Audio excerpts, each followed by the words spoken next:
You know, another thing I find funny and interesting and amusing and so God in this hour, you know, I just think when I said this hour, my wife, Gail, she hates me saying, in this hour, will you stop saying it? It sounds religious. Oh, I don't think so, but that's where she is with that. So in this hour, yeah, in this time frame, what's happening? You know, we're all looking for America, yeah, you know, with their military and their force and power and all that. Well and good, because I believe Trump is going to play a big part in this. But the so God part of this is, what does he do?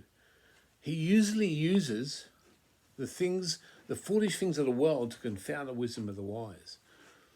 He used Gideon, who was hiding, who was a coward, who didn't want to be out there doing things, but God chose him, yeah? And then he wanted to raise up this big army, and God whittled that army down to 300 men against, I forget how many it was, 100,000 soldiers. And he raised that up and took authority. You see, once he stood and obeyed, the Spirit of God moved. This is what's happening today. Because you've got America with all their guns and military and, you know, thank God they didn't get rid of their guns. Thank God they stuck with their is it Second Amendment? Thank God. We forfeited that. But it's so God that he's using Australia to stand and say no.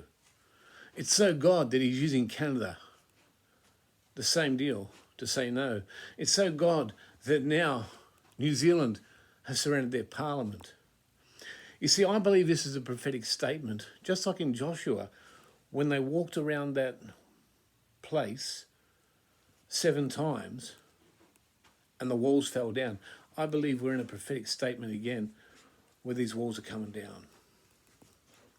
And he uses the foolish things of the world, not military force. What scripture say? Woe to those who go down to Egypt and make horses and chariots their strength, because that ain't God. God is using the weak things, the foolish things of the world to confound the wisdom of the wise, and the ones that think they're wise, the ones that have got demonic wisdom.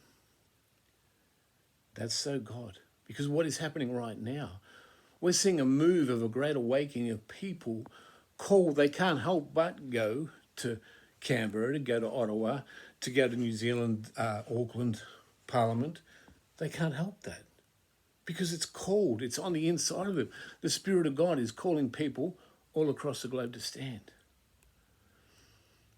Isn't that incredible? Isn't that awesome what is happening?